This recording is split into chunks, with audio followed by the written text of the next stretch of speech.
Some stories in wrestling are so insane, so packed with triumph and tragedy, they're literally unbelievable. The Von Erich family story is number one.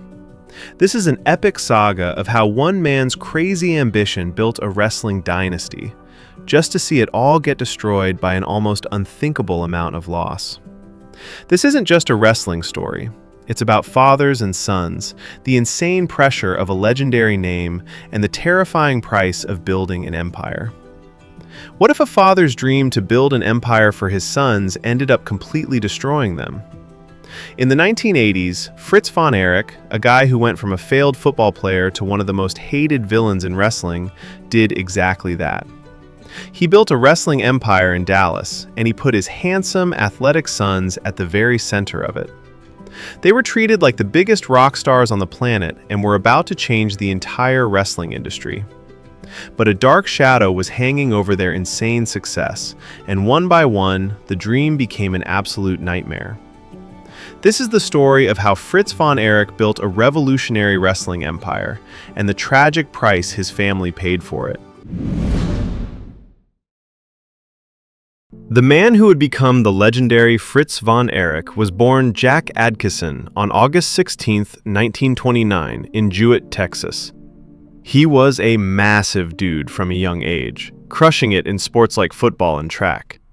His skills were so good they got him into Southern Methodist University, but a pro football career just wasn't going to happen, flaming out after a super short, unsuccessful tryout with the Dallas Texans. At a total crossroads, the huge Jack Adkisson was convinced to try professional wrestling. He debuted in 1952, working for promoter Ed McLemore. But just wrestling as himself wasn't getting any reaction. That's when promoters, who wanted a character that people would pay money to watch get beaten up, invented a whole new persona for him. Jack Adkisson was gone. He was now Fritz Von Erich, a ruthless, goose-stepping German villain who was often billed as a Nazi sympathizer in the years after World War II. The gimmick was an instant, massive hit. In an era that was all about good versus evil, Fritz was the ultimate bad guy. His signature move, the Iron Claw, a terrifying hold where he'd squeeze an opponent's temple with his giant hand, became one of the most feared finishers in the entire business. The character made him a star in North America and an even bigger deal in Japan, where he was known as Tetsu no Tsume, the Iron Claw. He fought the biggest names in the world, from Bruiser Brody to Giant Baba, winning championships everywhere he went. But even with all his success as a traveling villain, Fritz's real dream was back home. He didn't want to just be a star in someone else's show, he wanted to own the entire show. In 1966, Fritz made the biggest move of his career. He started promoting in the Dallas-Fort Worth area under his mentor, Ed McLemore, and took control of the NWA territory called Big Time Wrestling.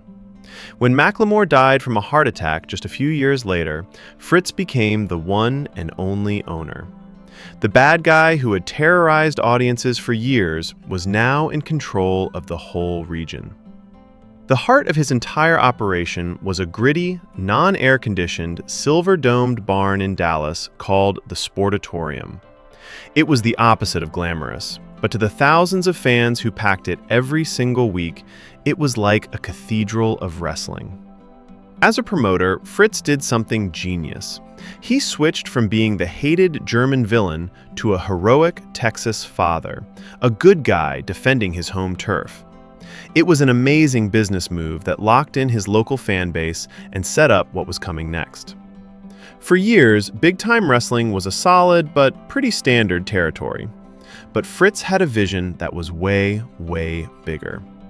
In 1982, after a massive retirement match against King Kong Bundy, he completely rebranded the company. Big-time wrestling was now World Class Championship Wrestling, or WCCW. This wasn't just a simple name change, it was a declaration of war. Fritz wasn't happy being a regional player. He was about to risk everything on a crazy new style, and the centerpiece of his gamble was his own sons. Fritz and his wife Doris had 6 sons. Their first son, Jack Jr., died in a horrible accident in 1959 at only 6 years old. It was a huge loss that made the family patriarch even tougher. Of the 5 sons left, it seemed like all of them were destined to follow their dad into the ring. Kevin, David, Kerry, Mike, and Chris were all groomed to be massive stars. Kevin, the second oldest, was a former football player known for his insane physique and for wrestling barefoot. David, the Yellow Rose of Texas, was seen by everyone as the most complete wrestler of the brothers, a total natural in the ring with an unbelievably bright future. And then you had Kerry, the modern-day warrior, who had movie star looks and a charisma that was so insane he became an instant fan favorite. When they debuted in WCCW in the late 70s and early 80s, the place exploded. They were young, handsome, and athletic, literally the perfect heroes for their father's company. The Dallas territory went nuclear. The Von Erich brothers weren't just wrestlers, they were rock stars.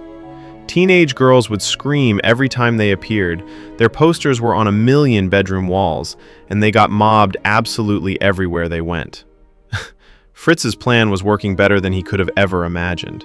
He had made a promotion built around his own family, a real dynasty. The love Texas fans had for the Von Erich boys was unlike anything wrestling had ever seen. Fritz put his sons in the middle of every huge storyline. Kevin, David, and Kerry became the main event, often teaming up to win the NWA World Six-Man Tag Team Championship, a title that basically became the family's belt. The Sportatorium was electric every single week, with fans lining up for hours just to see their heroes. The Von Erich empire was at its absolute peak, a golden kingdom built by a father for his sons. What really made WCCW stand out and turned it from a local hotspot into a global phenomenon was its completely revolutionary approach to television. While other wrestling shows back then were dark with one boring static camera, WCCW looked and felt like it was from the future. Taking inspiration from network sports, WCCW was one of the first wrestling shows ever to use multiple cameras, catching the action from every single angle and bringing fans closer to the ring than ever before. They introduced vignettes, short movie-like segments filmed outside the arena that gave fans a look into the wrestlers' lives, which made them feel more real. Microphones were put around the ring to pick up every single hit and grunt, adding a crazy level of realism. And maybe the most iconic thing WCCW did was pioneer using rock music for wrestler entrances. It sounds so simple now, but it turned a simple walk to the ring into a huge, dramatic event. This mix of modern production and amazing storytelling made WCCW's TV show a massive hit. It was broadcast all over the United States and was seen as far away as Japan and the Middle East. This wasn't just wrestling, it was sports entertainment, years before anybody was using that term. WCCW felt new and exciting, and it was all built around the epic war that would define the entire era. Every great promotion is defined by its greatest rivalry. For WCCW, that was the Von Erichs versus the Fabulous Freebirds. The Freebirds, a trio of charismatic bad boys made up of Michael P.S. Hayes, Terry Bam Bam Gordy, and Buddy Roberts, came to Texas in 1982. At first, they were actually friends with the Von Erichs. The turning point that changed everything happened on Christmas night 1982. Kerry Von Erich was challenging Ric Flair for the NWA World Heavyweight Championship inside a steel cage, and Freebird Michael Hayes was the special guest referee. When Flair got in Hayes' face, Hayes knocked him out and tried to put Kerry on top for a super easy pin. But Kerry, being the ultimate good guy, refused to win like that. As he turned his back, an angry Terry Gordy slammed the cage door on Kerry's head, costing him the world title and starting the most legendary feud in the history of Texas wrestling. The battle lines were drawn, the perfect, all-American Von Erichs against the loud, rebellious Freebirds. This feud went on for years, breaking box office records and giving us some of the most emotional matches of the decade. The story was simple but so powerful: betrayal, revenge, and a fight for family honor. The fans were 100% invested, and their love for the Von Erichs was only matched by how much they hated the Freebirds. This feud was the absolute peak of WCCW, both creatively and financially. It had everything that made the promotion special: clear heroes and villains, intense emotional stakes, and groundbreaking TV that took the story to a national audience. The Von Erichs versus the Freebirds wasn't just a wrestling storyline, it was a cultural phenomenon. Just when the Von Erich empire looked unstoppable, the first huge crack appeared. In February 1984, David Von Erich, the brother everyone thought was the most talented and destined to be NWA World Champion, was on a tour in Japan. He was found dead in his hotel room at just 25 years old. The official cause of death was acute enteritis, which is a severe inflammation of the intestines. But for decades, rumors have been spread by people like Ric Flair that David's death was really because of a drug overdose. The news of David's death sent a massive shockwave of sadness through the wrestling world, especially in Texas, where he was a beloved hero. His father, Fritz, later said he felt guilty, saying David had been sick for weeks but still insisted on wrestling. "In our business, if you can walk, you go out there," Fritz said. "At least in our family, it's that way." After this tragedy, Fritz made a huge decision. A massive tribute show, the David Von Erich Memorial Parade of Champions, was set for May 6, 1984, at Texas Stadium.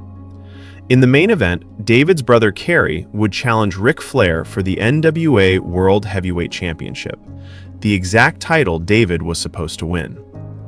In front of over 32,000 emotional fans, Kerry beat Flair to win the championship. It was one of the most emotional moments in wrestling history, a massive victory that came from a horrible tragedy. The image of Kerry holding the world title high for his brother is iconic. But this amazing peak was incredibly short. Kerry held the championship for only 18 days before he lost it back to Flair in Japan. The win, which was supposed to be a crowning moment, instead became a bittersweet memory, the last truly great moment before the empire started its heartbreaking collapse. David's death was the beginning of the end. The pressure to fill his spot was insane, and it mostly fell on the youngest brothers. Mike Von Erich, who honestly was more into playing music and being a cameraman, was pushed into the ring by his father. In 1985, during a tour in Israel, Mike hurt his shoulder and had to have surgery. He then got toxic shock syndrome, and his fever shot up to 107 degrees. He somehow survived, but with what seemed to be brain damage that messed up his coordination. He was never the same, and, struggling with all the pressure, Mike killed himself in April 1987. The tragedies just kept coming. In 1986, Kerry Von Erich was in a nearly fatal motorcycle accident that led to his right foot being amputated. In an unbelievable show of toughness, he kept the amputation a secret from almost everyone and continued to wrestle on a prosthetic foot. But the accident led to a serious addiction to painkillers. After getting arrested several times and facing jail time, Kerry died by suicide on his father's ranch in February 1993. The youngest brother, Chris Von Erich, always dreamed of being a wrestler, but just wasn't big or athletic enough like his brothers. Standing at only 5 feet 5 inches, he battled injuries and the insane weight of his family's name. Heartbroken over losing his brothers and frustrated with his own limits, Chris died by suicide in September 1991. As if the family tragedies weren't bad enough, Fritz made a huge booking mistake that made the fans furious. He brought in a new wrestler and called him Lance Von Erich, pretending he was a cousin. The fans saw right through it, and when Fritz later publicly fired him and admitted he wasn't a real Von Erich, it completely shattered the trust between him and his audience. With its biggest stars gone and all the magic completely faded, WCCW was just a ghost of what it used to be. By 1989, the once unstoppable promotion was forced to merge with another company, which was basically the end of the Von Erich empire. Fritz Von Erich, the man who built this entire empire, actually outlived almost all of his sons. He died from cancer in 1997 after having to bury 5 of his 6 children. His wife, Doris, had divorced him years before, after going through an amount of loss that is impossible to imagine. Of all the famous brothers who once ruled the wrestling world, only one is still here: Kevin Von Erich. Today, Kevin lives a quiet life, having moved his family far away from the spotlight that destroyed his brothers. He has often spoken out against the idea of a Von Erich curse, saying he'd rather remember the good times while still admitting the incredible pain. He also defends his father, saying that Fritz loved his sons and never forced them to wrestle, a view that challenges the story that Fritz's ambition is what caused the family's destruction. The legacy of WCCW is complicated. On one hand, it's a story of insane success. Its contributions to TV production, the music, the camera angles, the character profiles, changed wrestling forever and basically invented modern sports entertainment. The Von Erichs versus Freebirds feud is still studied today as a masterclass in how to tell a story. But it's also a huge warning about the pressure of a famous name, the physical damage of the business, and the devastating impact of tragedy. The Von Erich name is now linked with both incredible triumph and unbelievable tragedy, a symbol of a wrestling kingdom that shined brighter than any other for a short, amazing moment before being completely extinguished by an unbearable darkness. The story of the Von Erichs has amazed and saddened fans for decades. I want to know what you remember about world-class championship wrestling and the Von Erich brothers. Let us know down in the comments. And if you liked this deep dive into wrestling history, smash that like button and subscribe for more videos. The empire Fritz Von Erich built was nothing short of revolutionary. It was built on the idea of family, centered on the love between a father and his sons, and powered by the cheers of millions. For a while, they were the undisputed kings of the wrestling world, handsome heroes in a real-life fairy tale. But absolutely no one could have ever predicted the tragic final chapters.